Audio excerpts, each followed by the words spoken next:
Live 365, merci d'être avec nous. La page Foot US. J'ai failli dire la page Foot US, championnat de France de Foot US. Mais ce soir, nous allons parler Euroball et FF Cup, l'équivalent de la Ligue des Champions et de l'Europa League dans le championnat, dans le championnat de Foot US en Europe. Avec nous, bien sûr, comme chaque dimanche, Thomas Depape. Bonsoir Thomas. Bonsoir. Rédacteur en chef du magazine Force & Goal, le magazine du Foot US en France.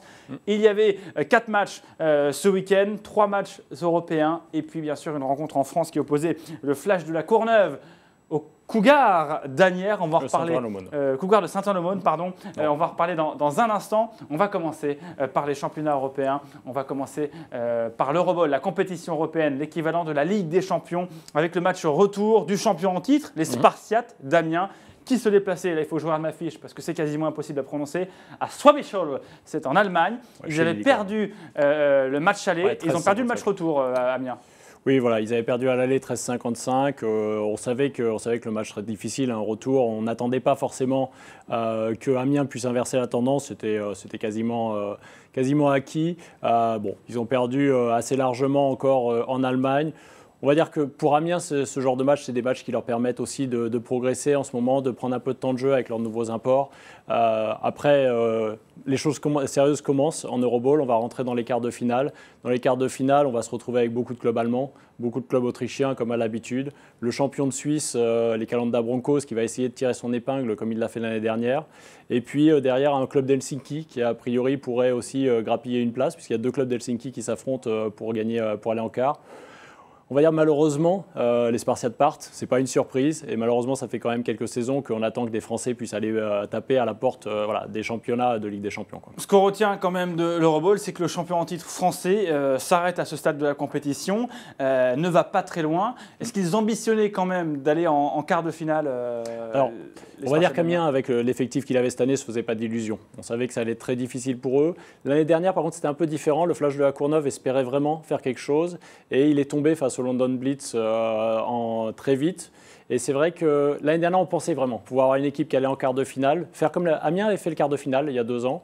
Il avait été au Svarco Raiders Tirol, donc une équipe autrichienne, et il avait pris une défaite assez sévère là-bas.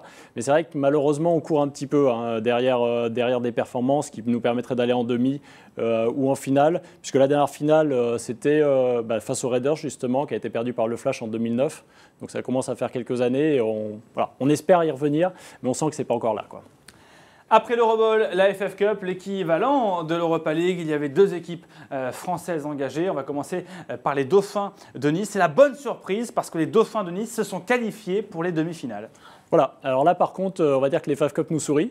Et autant en Euroball on a un peu de mal, autant en FF Cup, je pense que les Français peuvent aller assez loin. Et on espère cette année, pourquoi pas, prendre un premier titre, parce qu'on ne l'a jamais gagné. On a fait 2 finales, mais les 2 fois ont été perdues. Cette année, on sent que les Français ont un petit truc en plus et pourraient y aller. L'opposition derrière, il y a quelques clubs sérieux comme Copenhague, Copenhague Towers qui pourraient venir nous faire mal, mais on va dire que les Français sont plutôt mal. Alors pour revenir au match des Dauphins, ça a commencé très bien, puisque première action, le coup de pied d'envoi, et Anthony Couvin relance la balle et remonte tout le terrain. On ne pouvait pas mieux lancer le match. Et derrière, en fait, les Dauphins, à chaque fois que Badalone marquait un point, les Dauphins remettaient derrière. Et en fait, Nice a toujours été devant dans le match. Et ils n'ont jamais été vraiment inquiétés. Badalone a fait un bien meilleur match qu'à l'aller, mais ça, on le s'en doutait. Les Dauphins avaient quelques absents. J'ai eu leur entraîneur tout à l'heure, celui qu'on appelle le magicien, Fred Charmeroy, qui a pris le club. Et c'est vrai que première participation, ils se retrouvent en demi-finale. Ils sont tout à fait en course pour les playoffs. Et Nice, il me disait, le quart était long, mais on est quand même content de revenir à la maison et avec une victoire et une première demi-finale pour une première participation. C'est super bonne nouvelle pour les Dauphins.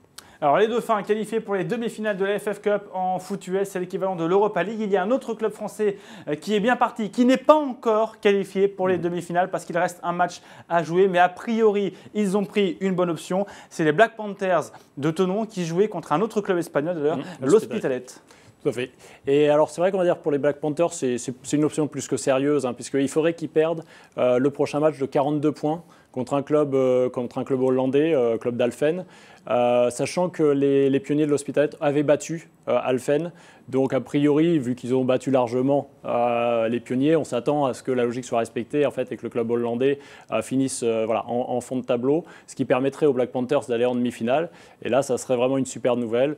Bon, hier, sur le match, ils ont vraiment dominé. La pluie n'a vraiment pas aidé les Espagnols parce qu'il a fait un temps vraiment pourri du côté des Black Panthers. Et les Black Panthers ont déroulé un beau match, 1200 personnes dans le public. Stéphane Yepmo, dont on parle régulièrement.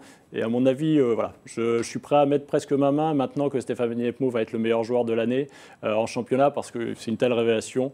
On l'appelle la pépite, c'est son surnom. Je ne sais pas si c'est son surnom officiel, mais en tout cas, c'est le surnom qu'il a eu depuis quelques temps. Voilà, donc c'est vrai que ça serait vraiment beau. Et en plus, on a de la chance parce qu'a priori, les deux clubs français ne devraient pas se rencontrer en demi-finale. Donc ça, c'est plutôt une bonne nouvelle. Parce que ce qu'on avait peur, c'est surtout d'avoir deux clubs et qu'on n'en ait qu'un possible en finale parce que les deux se rencontrent. Donc on aura peut-être en FF Cup, l'équivalent de l'Europa League pour le foot US, une finale 100%. En tout cas, on aura deux clubs quasiment en demi-finale, ce qui donnera peut-être une finale 100% française si Thonon et si Nice réussissent à passer leur demi. Très rapidement, c'est moi qui vais vous donner le résultat du Flash de la Courneuve qui était opposé au Cougar de Saint-Ouen-l'Aumône. Il y a eu match nul. Tout à fait. Match nul sur pas mal de termes. Match nul assez sportivement, évidemment, le résultat. C'est vrai qu'on a vu beaucoup d'erreurs, beaucoup d'imprécisions, un match assez... pas forcément le meilleur match de l'année. Et une rencontre qui a eu des incidences, qui a eu des répercussions. Voilà, donc à l'issue de la rencontre, en fait, le coach William McCarthy, qui est un coach américain qui était assez jeune, qui arrivait au Cougar, a été démis de ses fonctions et là, donc, il est dans l'avion pour repartir. Et donc les Cougars ne vont pas rembaucher de coach, ils vont se réorganiser en interne et prendre quelques-uns de leurs joueurs les plus expérimentés, on va dire, pour prendre le leadership. Parce que là, la saison est presque finie, ils n'ont plus de raison d'embaucher un coach maintenant. Et donc le coach est déjà reparti aux États-Unis. Tout à fait, oui, ça va assez vite en général, voilà. Ça marche, il va sûrement essayer d'aller coacher une équipe universitaire. Merci beaucoup Thomas Depape, je rappelle que vous êtes le rédacteur du magazine Force & Goal, le magazine du foot US en France. Merci Thomas. Merci. À très bientôt, sans doute avec à plaisir. Dimanche prochain. Il est l'heure du rappel des titres, 3 titres en 65 secondes. C'était la page foot US avec la FF Cup et l'Euroball, l'équivalent de l'Europa League et de la Ligue des Champions.